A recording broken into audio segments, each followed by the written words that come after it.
Good morning, good afternoon, good evening, wherever you are.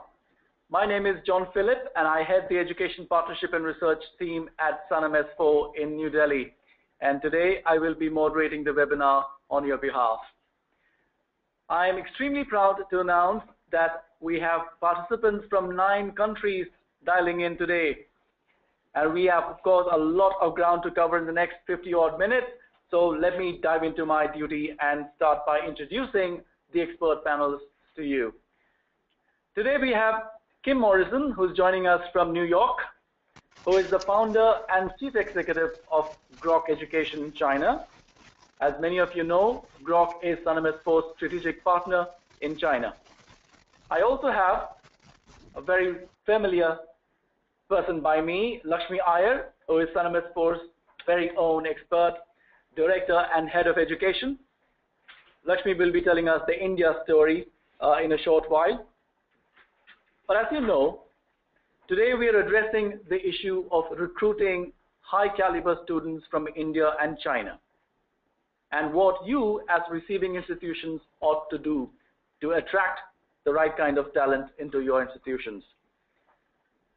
So before I actually invite Kim to present her slides, let me quickly run you through a few housekeeping points, really.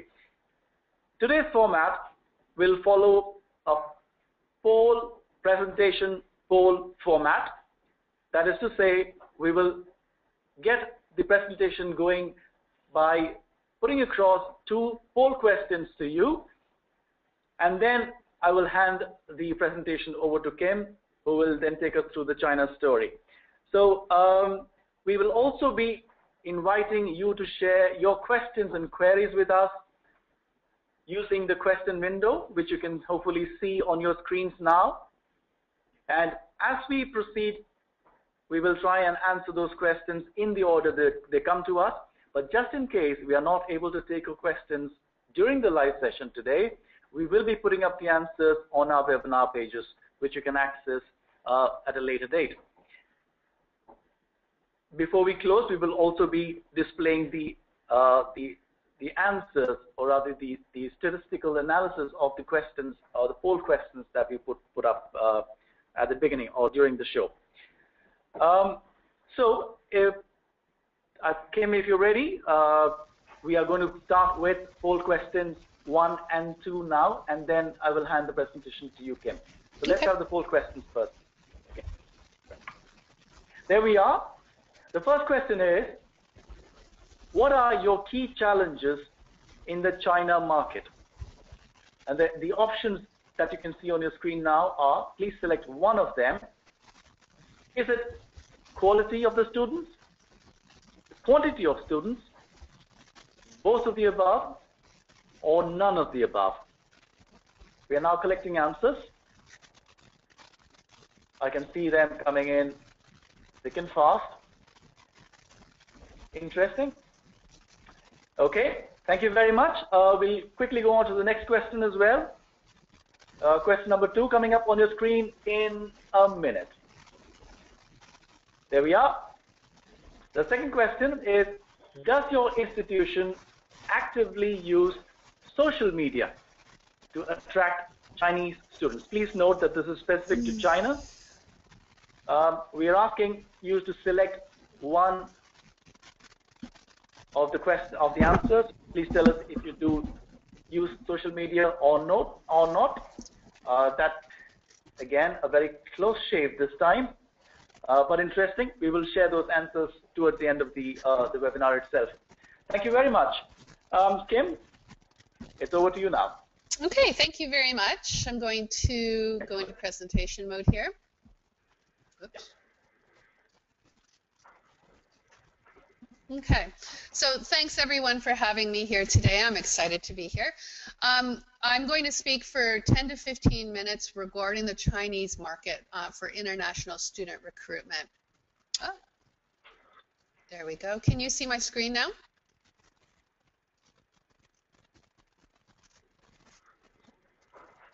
No, Kim, not yet. Okay. We're just waiting for the slides to show up. They haven't come up yet. Okay. Let me know when it's here. Yeah, now we can. Now we can. Okay, good. Yeah. Thank you very much. In today's presentation, we only have 10 or 15 minutes, and so I'm going to dive into one subject a little bit deeply.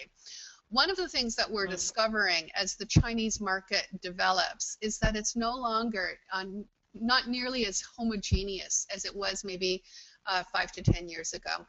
As Chinese communities become more comfortable with international education, develop their own experiences in international education, and find within their extended network of family, colleagues and friends greater experience with international education. We're finding that families are beginning to be more diverse in the things that they're looking for, in the countries that they're seeking to send their child to, and the majors they want to study. And so it used to be that you could approach the Chinese market with a comparatively homogeneous approach, but these days we're discovering that the institutions that are thriving best in meeting their goals are the ones that get to know niche audiences, niche markets to some extent. The second thing that we're discovering that's important with the Chinese market is that many institutions now have enough Chinese students. And in fact, they have a lot of Chinese students. And the Chinese market is, from a revenue point of view and from sort of an identity point of view, really very important to them. But they're moving to the next level of goals. They're looking to protect the Chinese market and that revenue stream. They're looking to balance the Chinese students who are enrolling on their campus from a program point of view. And they're looking to ensure that the Chinese students that are indeed enrolling at their institution are as strong as possible academically. And so the balance of our work with our institutional customers in addressing the Chinese market is now moving to a sort of another focus, looking at grooming recruitment outcomes rather than augmenting them. So today I'm going to speak for 10 or 15 minutes about one specific area, which is how, by getting to know the audience a little bit in greater depth, you can better attract different kinds of students to different kinds of programs at your institution. Okay, and actually this slide speaks to what we call second-generation institutional goals, which are the goals of institutions that are more mature in the Chinese market. And indeed, addressing program mix is the subject of today's conversation.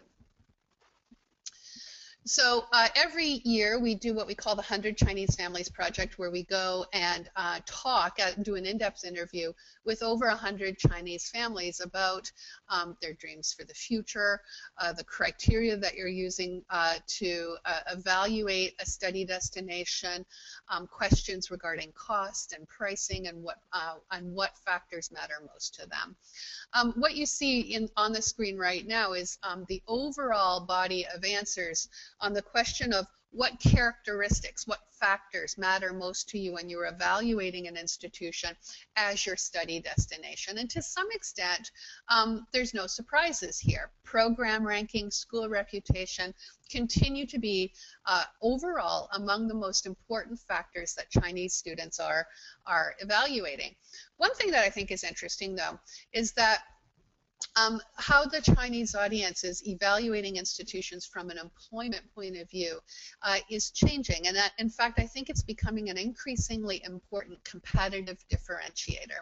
The Chinese audience is now concerned about getting a job after they graduate. The job market in China is very tight for university graduates. And families and students are evaluating institutions on a number of factors related to employability. What is the relevance of your credential to employers, and in fact increasingly to employers not only in your country but in China as well, because more and more Chinese students are returning to China.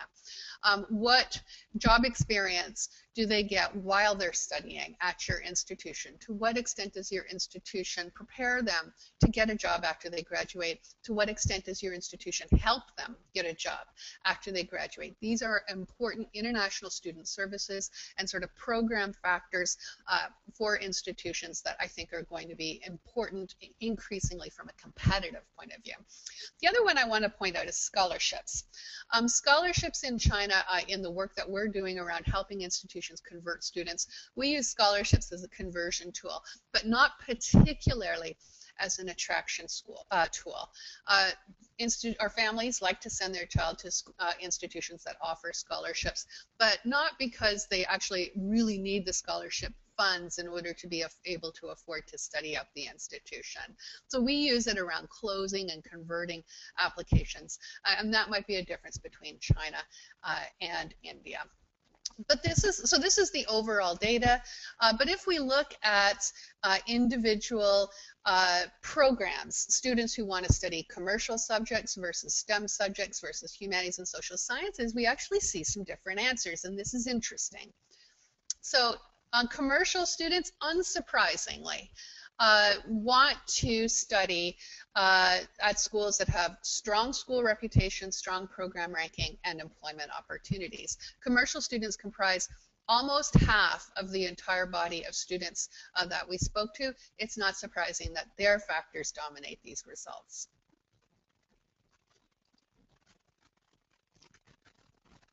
But humanities and social science students have very different criteria.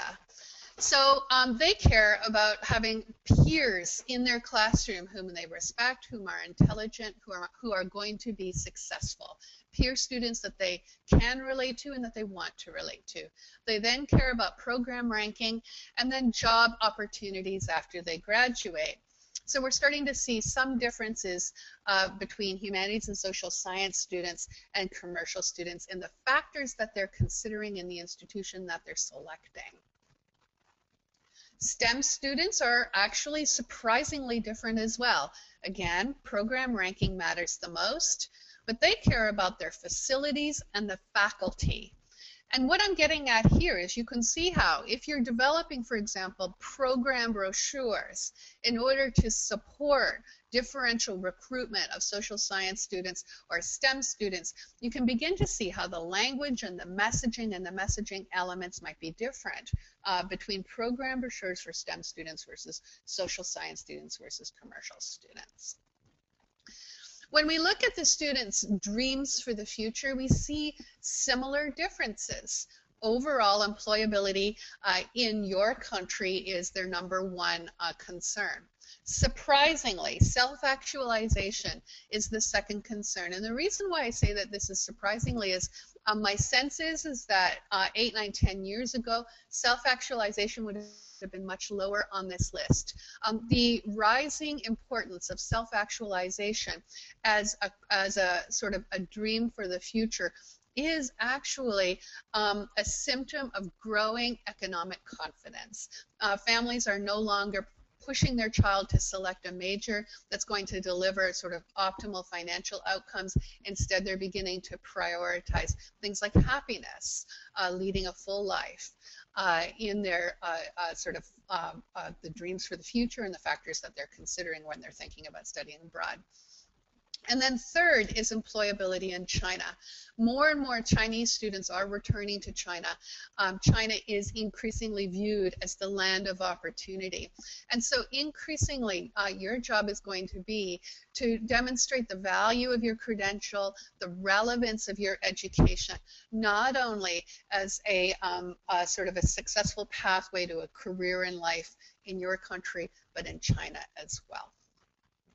Again, let's drill down into the majors. Surprisingly, or I guess unsurprisingly, commercial students most care about employability in your country, future income levels, again, kind of unsurprising, and employability in China. And to the extent that your overall messaging and materials reflect primarily a commercially driven audience, these are probably the most important messaging elements. When we look at humanities and social science students, employment stability matters to them. They're not in it for the money, but they do want to ensure that they're going to be able to work in their field in a job that delivers self-actualization for them. and they're most inclined to look at employability in your country. The relevance of a humanities and social science degree to employers in China is still somewhat limited. And so students who are looking to study humanities and social science subjects are probably not planning on returning to China. The other thing I should mention here is that to the extent that students are going abroad to study a humanities and social science subject at the undergraduate level, the majority of them do have plans to go on for graduate study. STEM students care most about employability in your country. Surprisingly, self-actualization, and in this case, it's sort of the pursuit of their fascination, the subject that really interests them, and being able to get work in that field that really interests them matters a great deal. And employability in China, a significant minority of STEM students do ultimately plan to return to China. So if we were to look at a typical program brochure for a commercial subject, you would be looking at a messaging focus around these factors: institutional rank, program rank, employability in your country, in China, gaining real-world experience, and financial outcomes. And you would draw on marketing elements such as QS ranking, Ford ranking, regional rankings even can be quite effective marketing elements to students. You would call upon your distinguished alumni and have sort of profiles of your distinguished alumni, preferably Chinese alumni, who have made it into a prestigious role in the United States, if that's where your institution is, or in China. You would want to find some way to demonstrate that a degree at your institution is going to lead to a job where they'll earn more money than other institutions, and that did you know call-out box is a good example of that. And you want to be able to show students that they're going to gain real-world job experience by attending your institution. Chances are, since a lot of you are already recruiting a fair number of commercial students, this is the sort of messaging focus and marketing element focus of a lot of your materials. But if you're going to try and rebalance that messaging or produce a material specifically to recruit humanities and social science students, then you might want to actually adjust both the messaging focus and the marketing elements. You might want to focus on program rank, a greater emphasis on the classroom experience and peers, talking about a stable future, experience and actualization elements, employment in your country and going on to graduate study. Marketing elements, again, it might be sort of program level rankings. I would definitely look at the job placement record if you have statistics around that can bolster your claims in that regard. Elements, profiles of your students, photos of your students, with an emphasis on ensuring that these photos are of students who would want to be peers of the Chinese students. Distinguished alumni, again, this would be alumni who have gone on to get a very fulfilling job as opposed to a prestigious job in the United States or the UK or wherever your institution is. And then actualization elements, things like beautiful campus, sort of happy students, and sort of fulfillment. STEM students, very different.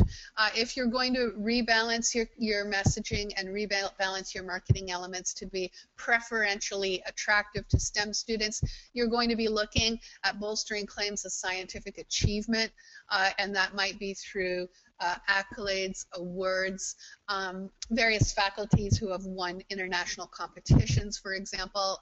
One of our customers, they always send a team to the International Bridge Building competition, and they frequently win, so we really highlight that. Distinguished faculty, so having a call-out box or sort of a testimonial profile box on distinguished faculty. Your facilities. The pursuit of fascination, you get around that by looking at distinguished alumni who are sort of pursuing the dream at the most prestigious institutions within that specific field. And you would want to be able to speak to the relevance of the experience in U.S. and China. So you can see how these program brochures and messaging, if you're looking to preferentially attract different audiences, can benefit by becoming more and more familiar with what those audiences care about, what their dreams are for the future, and how they're evaluating institutions.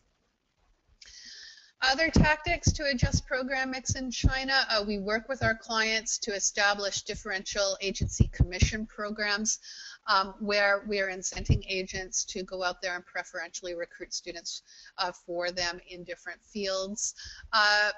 We work with our institutional clients to establish partnerships with public key high schools and universities. There are high schools in China that do have a greater emphasis in, for example, the sciences. And working with the public high schools in China as opposed to the private high schools in China is increasingly a good strategy, a good tactic to look at recruiting students with a certain characteristic background. Use of social media to strengthen the association between your institution's brand and that field. You can do specialized campaigns, but also look at sort of what your ongoing message broadcasting strategy is on social media in order to, build this association between your institution's brand and that field. This leaves a lasting digital footprint about your institution. Chinese students and families really are looking into that digital footprint to try and gain insight into who you are, and so beginning to groom what's discovered about you on Chinese social media and sort of in the Chinese digital world is a very important element in building and grooming your reputation and image in China. Targeted conversion campaigns. We work with clients right now to identify high potential, highly desired applicants, accepted applicants to the institution, and come up with a sort of a staged a program of engagement with those applicants to increase the conversion rate within that population. The net result of that is that it does adjust the program mix of inbound applicants to your institution. This is a very important and often overlooked area for investment and improvement. Targeted programs that build brand and can lead to recruitment, things like science summer camps, national science competition, faculty exchange in the social sciences. These kinds of programs don't have huge yield, especially in the early days, but they do build sort of the image of your institution within that field and regional focus. Interestingly, social science students still, right to this day, primarily come from primary cities, Beijing, Shanghai, Guangzhou. And sort of the most international of the secondary cities in China. STEM students actually are slightly more likely to come from secondary and tertiary regions. So adjusting where you're going in China will also have some small impact on the program mix. So that's it for me around how to look at adjusting program mix by becoming better acquainted with the audience and also by coming to the market with some strategy to do so. If you download the slides from the webinar, there's some background on Grok Education Services and the services that we do provide to institutions. So if you would like to have a look, do feel free. Okay, thank you. Thank you very much, Kim.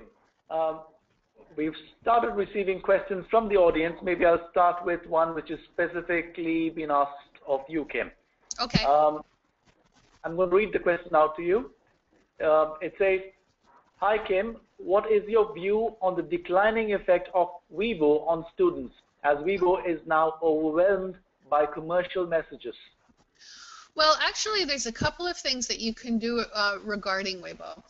First of all, the fundamental premise is kind of true, actually. A lot of the Chinese audience, especially younger people, are moving to Weixin or WeChat as a communication strategy. We still use Weibo primarily for broadcasting, but if you're looking to really engage a community in China, especially if you want to engage that community in sort of intensive interaction, Weibo is still an important strategy to do so, but we're increasingly looking at sort of the use of WeChat.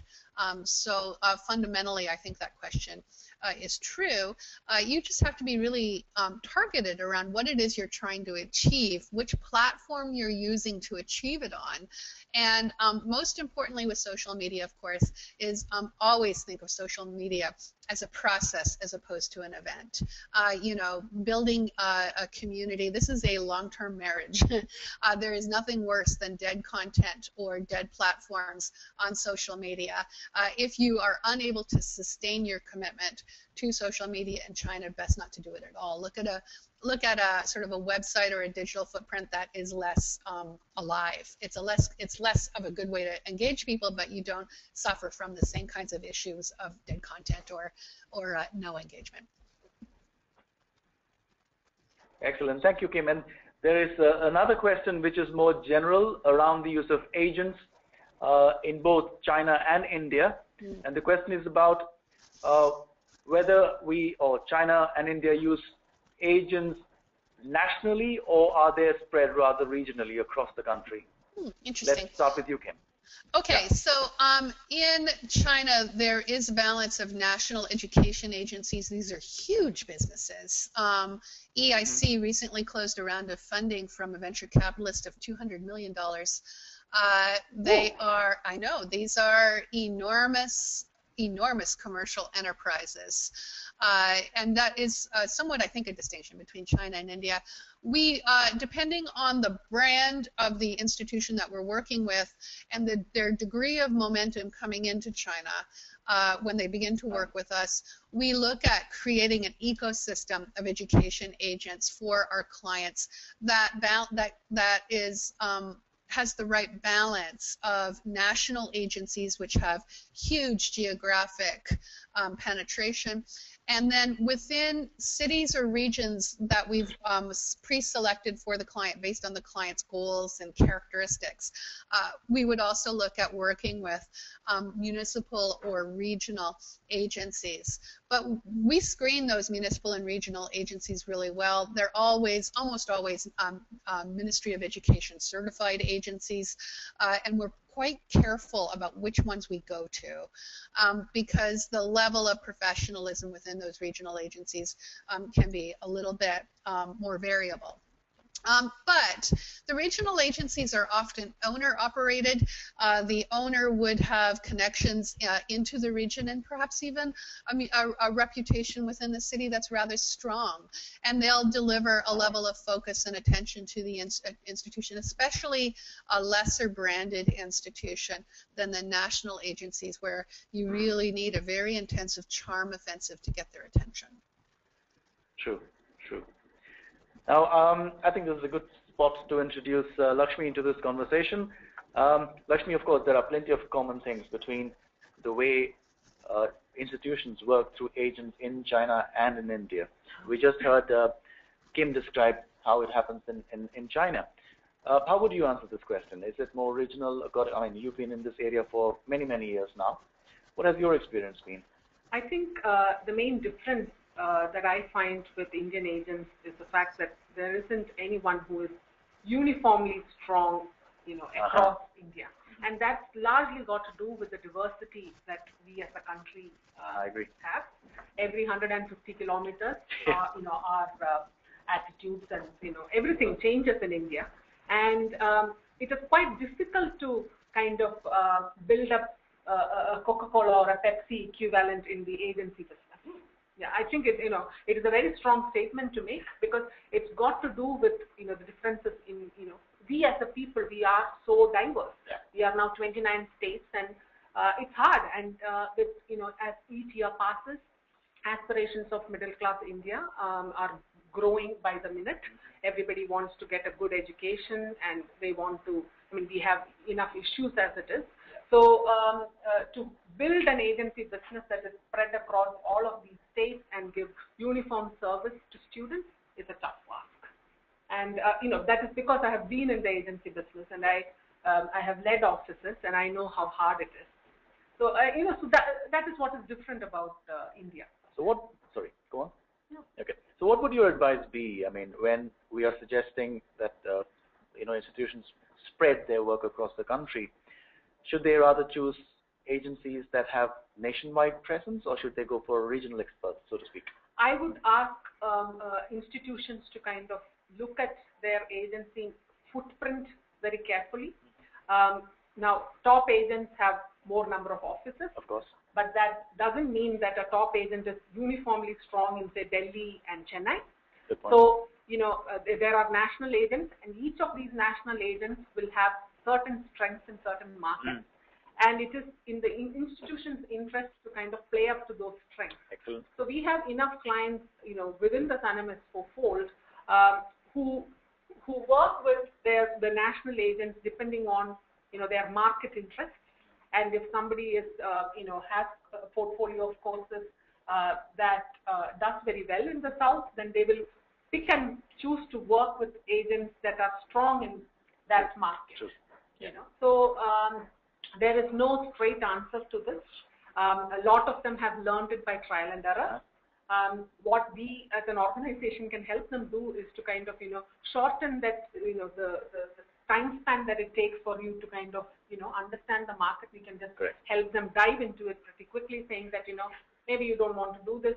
You might want to choose to work with this agency in this market because they are traditionally quite strong there. Very good. Well done. Of course, I've got 2 more poll questions coming up, but before that, maybe I'll just cover one more question that's been asked on the chat window, and this is again, Kim, specific to China. The question is, are there any geographical hotspots in China currently? Good question. It depends what you're looking for. And it depends what you're trying to do. If you're looking at academic partnerships, then yes, the answer is there are a few areas in China right now, especially in certain fields that I would say are where I would take clients in those fields. And there's some changes around how the Ministry of Education is regulating international engagement and partnerships around, sort of academic programs, joint programs, and they're running sort of pilot zones, and I think that's very interesting and very promising. But yeah, if you are a vocational institution or an institute of technology versus, a sort of a highly ranked research university, I would take you into different regions.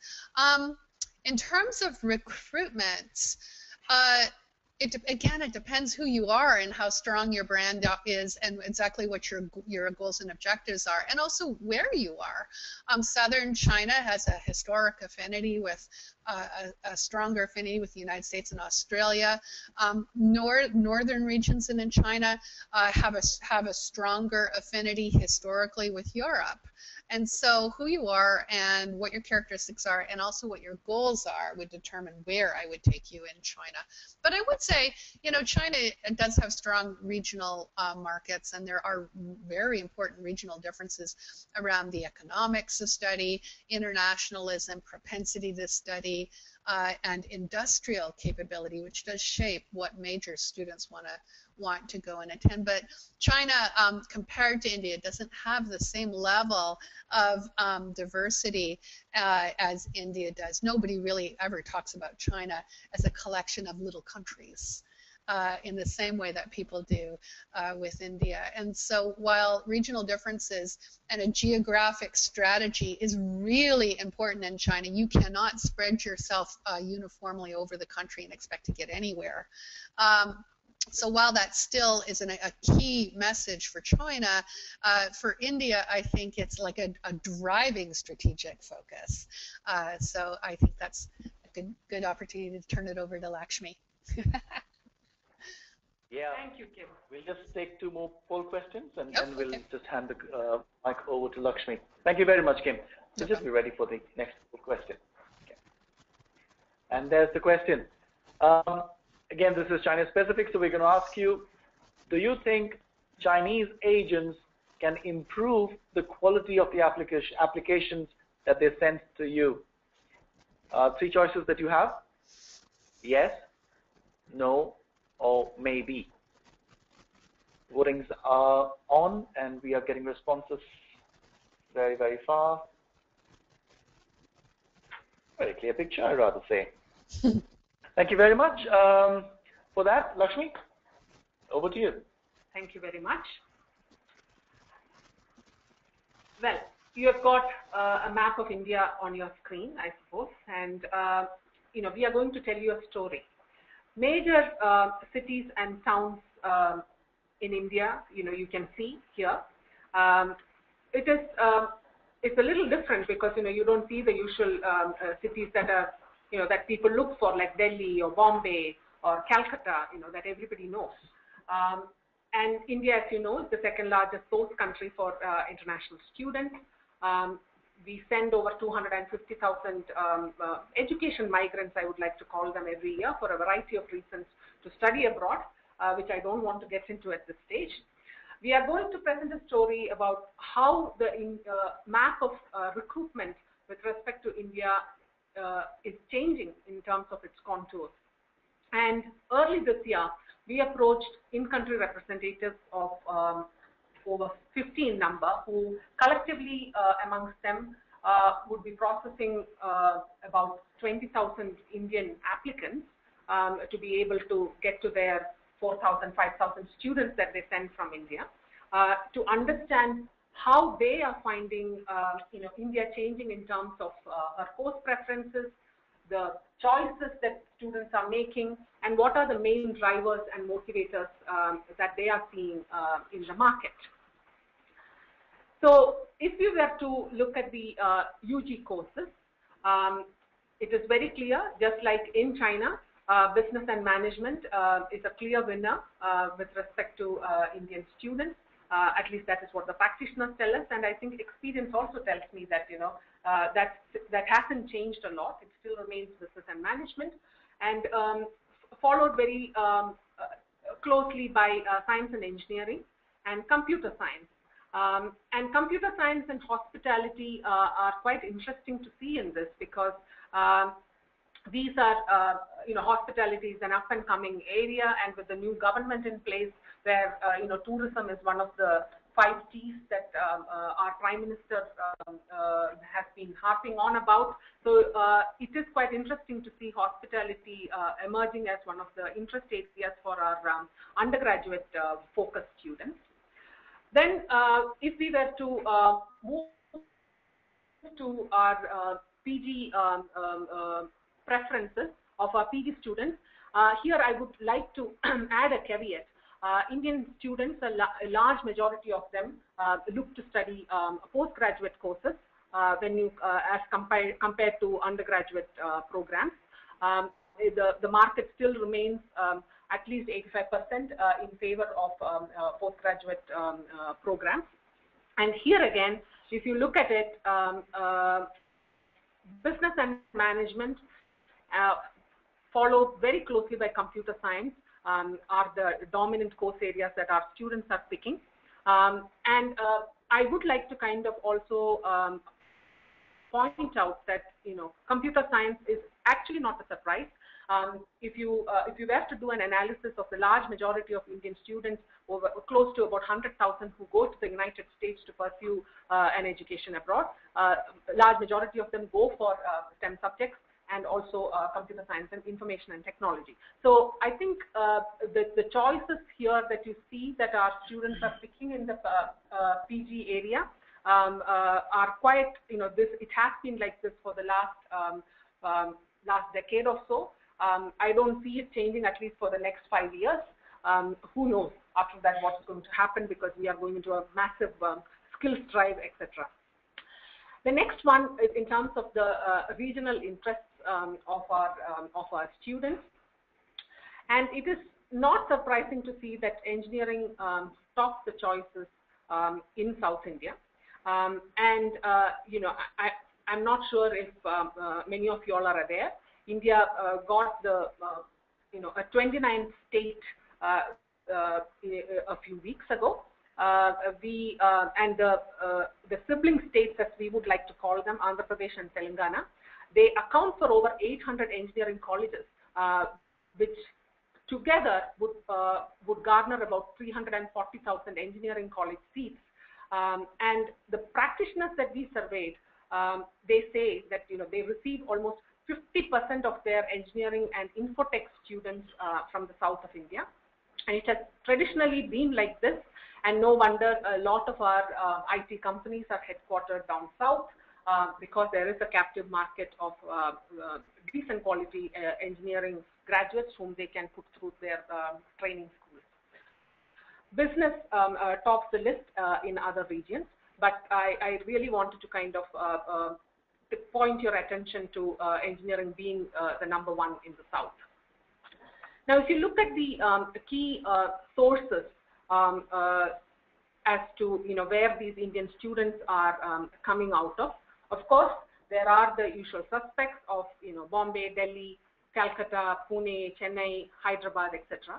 But what you are also seeing are newer states, newer cities that are coming out, emerging from the shadows, as I would like to call them, who are producing students of decent caliber, and the economic improvements that a large majority of our middle class India is witnessing, that effect is percolating down to our smaller cities, and you are also seeing the effect of that in terms of the number of students that are coming out of these smaller cities.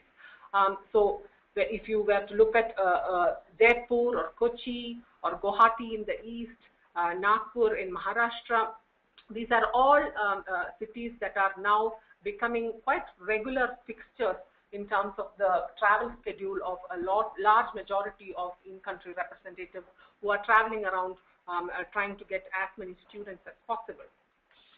Now, the argument in the previous slides, would be kind of, emphasized with respect to this small box that is now appearing on your screen on the right-hand side, which talks about the number of, education migrants that happen within our own country. So there are some states that are source states for this. Because of poverty, because of the backwardness in the state, a large majority of their students just migrate and come out to other states for looking for education.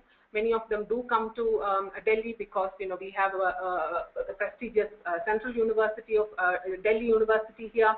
So and Delhi University, anybody can apply from any part of India. So we do see, but it is quite. I mean, when we looked at this box, we were also quite surprised because a large majority of students end up going to Karnataka and Maharashtra. And the giving states are states like Uttar Pradesh and West Bengal, where there are inherent issues with their education infrastructure. And we have sort of grouped the key source cities by region. So on your left-hand side, you can see the cities that are popular in the eastern part of India. Then you have got the central and the northern part of India, where you have Delhi, Chandigarh, Bhopal, Lucknow and Jaipur, which are dominant in the travel plans. Then in the South Indian states, of course, the large majority of institutions who have engineering and information technology and computer science courses, they cannot avoid South India, and education is a very dominant kind of cultural theme amongst South Indian families. Education is given a lot of value, so there are more cities in the south that are meaningful in the recruitment agenda. And then in the west of India, you have got Bombay, Pune, Ahmedabad, and Nagpur that are quite important. So if you look at the importance in terms of the cities, you can see that yes, of course, there are the usual cities that have always featured. But now you can see more and more institutions adding cities like Lucknow, Coimbatore, and Bhubaneswar into their recruitment pipeline. Now, another interesting thing is that the present government, which has come with a majority, is also talking of building 100 smart cities in India. So this is a space to watch because India needs more cities. Urbanization is happening very rapidly. So who knows? In another in 10 years' time, we might be adding at least 4 or 5 more cities to this, and with population just drifting into those, and then them also emerging as hotspots for recruitment. So then that brings us back to the map that I had initially put up. So the blue spots are the usual hunting grounds of New Delhi in the north, Mumbai in the west, Kolkata in the east, and Chennai in the south. And then you have all these other cities that have now emerged. And John and I were discussing while we were putting together this webinar that it's quite heartening to see that there is a nice spread all over India. It doesn't make the life of a recruitment orientated person easy, because you will be running around the country, and traveling around India is not that easy. But it means that there are more and more cities that are coming out into this pipeline. I also wanted to kind of quickly bring to your notice the new states that have been formed. We like to call them the sibling states, many of you will be aware of Hyderabad, but Hyderabad has got a new status. So the new state that has been carved out of Andhra Pradesh, erstwhile Andhra Pradesh, is called Telangana. And between these two states of Andhra Pradesh and Telangana, they will be sharing Hyderabad as a capital city for the next 10 years, while Telangana finds the money to build its own capital. And we have just published a white paper on from the education perspective for the new states, which will be available on our website as a downloadable PDF. And we would, of course, kind of love to get your feedback. But just to give you an idea of how this, after this carving out, how it looks like, it's quite interesting.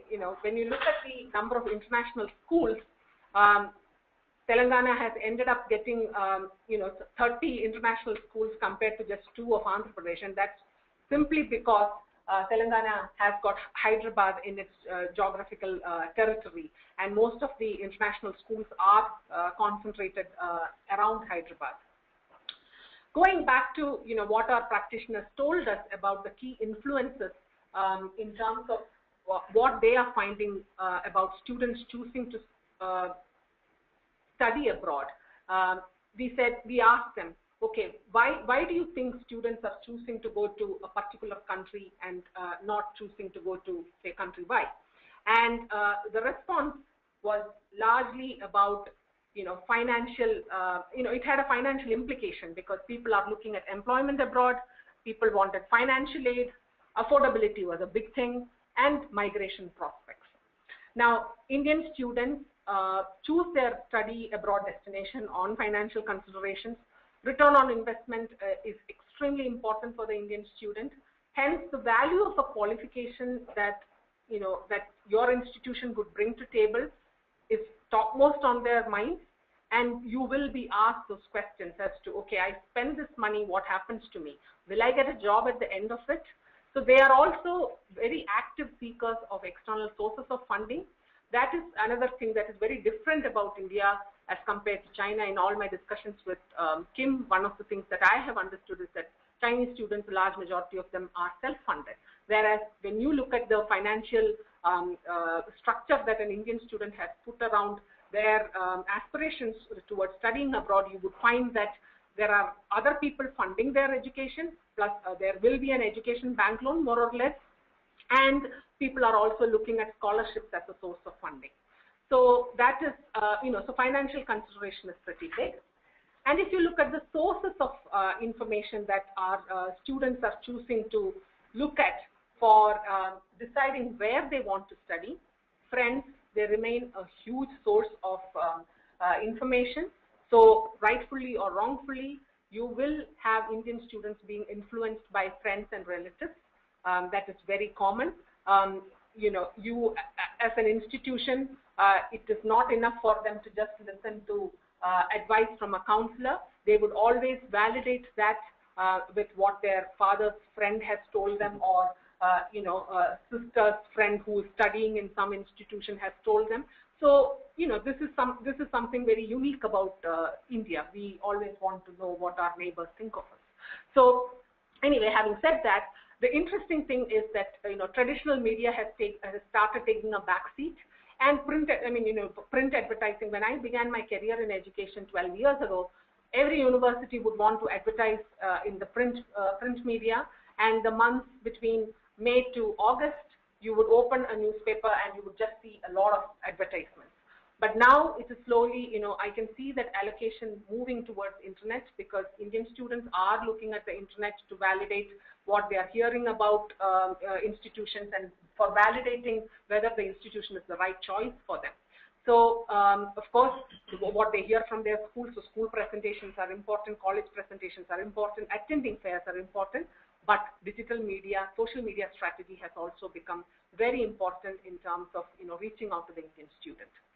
Going towards, what is motivating them to study abroad?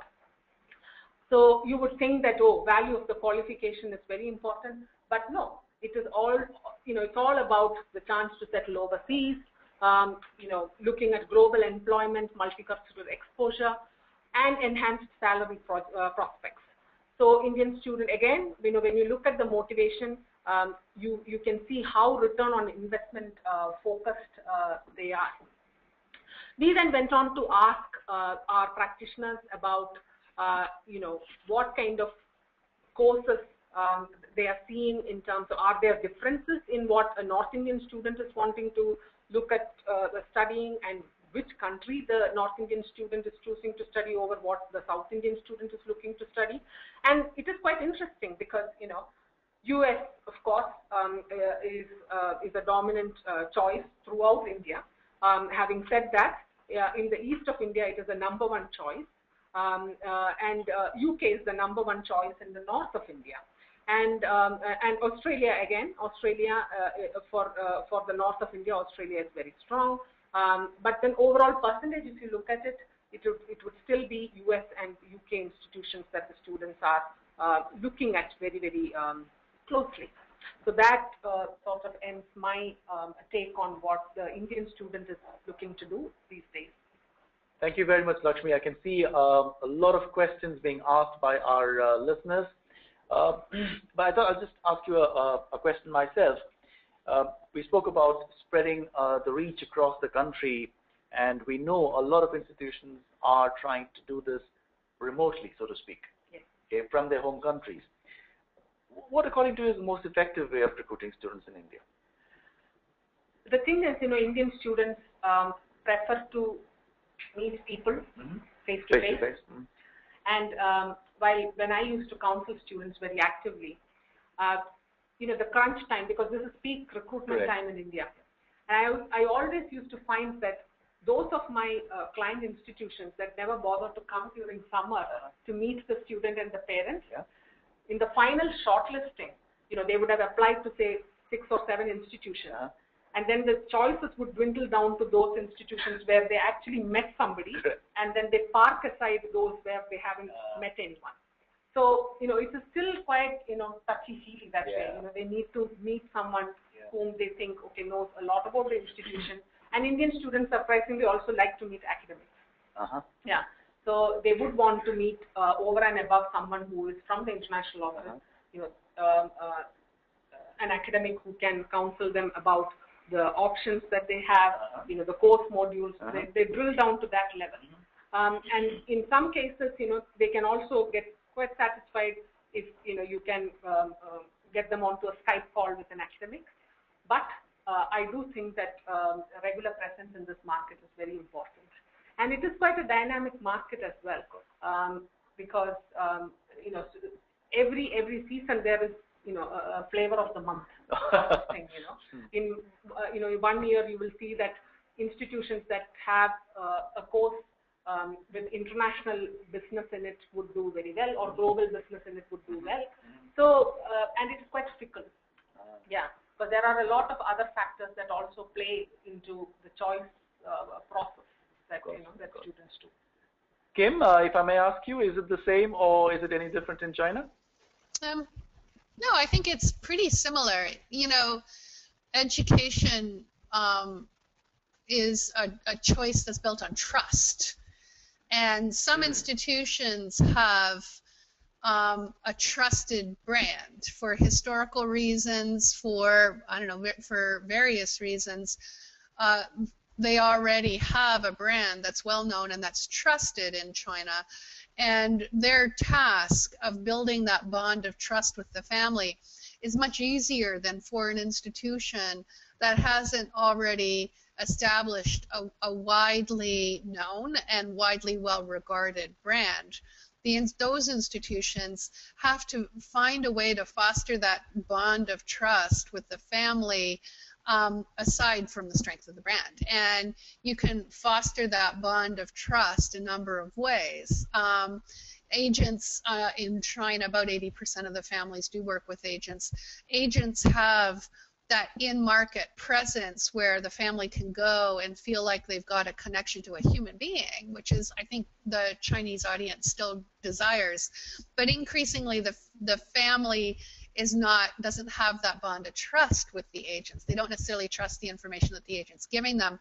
And so they'll go to the agent, they'll get some information that will directly feed into their short list of 5 or 6 institutions that they're applying to, but then the decision around which of those 5 or 6 institutions is driven a little bit by the agent, but who, by the way, probably represents all 5 or 6 of the institutions, so they fundamentally don't care which institution the family picks. But also by what they discover about the institution outside of the agency office. So when they talk to friends and family, what do they say about that institution? When they look online, what do they discover about that institution? And have they ever had a chance to meet someone from that institution? Or do they know that that institution has a relationship with a trusted brand in China, like an academic partnership, for example? So the family is all seeking desperately for a way to determine which institution can they most trust. And definitely having a presence in the market or being in the market regularly and being able to sort of build that sort of human-to-human bond is an element of it. Working on what's discovered about you within your digital footprint in China, I think, is really important. And looking to borrow the trust from your Chinese partners who are well known through academic partnering are all strategies to help you sort of build that bond of trust that'll help you overcome the fact that your brand doesn't necessarily come with a huge sort of load of trust inherently. Excellent. Thank you very much, Kim. Yeah. There are many more questions, but I'm afraid we are just about running short of time. But I must take one question on regulation. That's one topic we have not really touched in depth here. There's a question about equivalence of 3-year degrees in Europe and overseas in general, and their equivalence in India. Difficult choice. Yeah. Yeah. So in terms of 3-year, it's not about 3-year degrees. I mean, we have had a lot of controversy over 1-year master. Yes, we did. Yeah, Yes. John? Yes, in this market? Yes. Because everybody understands 3-year degrees. They are okay with 4-year degrees, but that is too much of study, so our government says okay, 3-year degrees, that's fine. But what India has a problem with is 1-year degrees. Having said that, in the last 12 to 15 months, we have also seen 1-year postgraduate programs in law that have been approved and launched. But overall, in our mindset, a master's degree has to be 2 years. Yeah. Now, in the private sector, it doesn't matter. Yeah, I mean, otherwise people like me would not have had jobs. I mean, having done 1-year master's.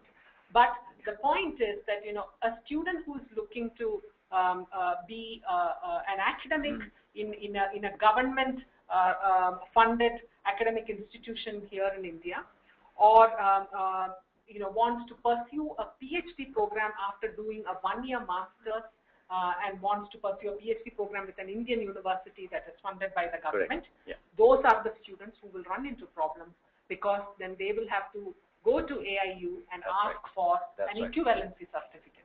And in the Indian parlance, that just doesn't exist. They just don't give that equivalency. And this is an area where the government of India has been looking at kind of putting a bridge program on the ground for students who come back with that 1-year master, who can go into that bridge program. Once they finish that bridge program, they will give an equivalency certificate. True. But having said that, yeah. I don't think any further information on this bridge program is Nothing out coming. in the public realm yet. There is a lot of talk that is going on. So hopefully, we will hear more about it in the coming months as this new ministry under Ministry of HRD under Smriti Irani is working through a lot of issues, because there are a lot of pending issues in the education higher ed space. Absolutely. Thank you very much, Lakshmi. And I mean, I'm sure we can go on with this for another hour at least, but in the interest of time, I think we'll have to wind up by calling on Suchit to display the responses that we've had to the poll questions. The first one, Suchit, okay, that was the question we had. What are your key challenges in the China market? Quite interestingly, majority of you said both quantity and quality, which is really surprising. Kim, that's something for you to chew on, I guess, and we come back.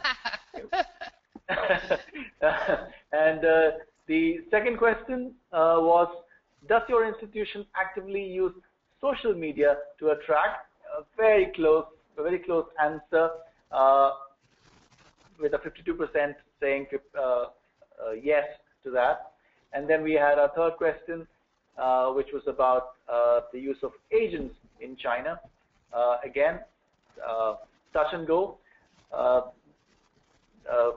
Most of them are not sure if agents can add value. 43% of them saying they're not sure. Can we then sign off with just one more poll question, Suchit, do you think?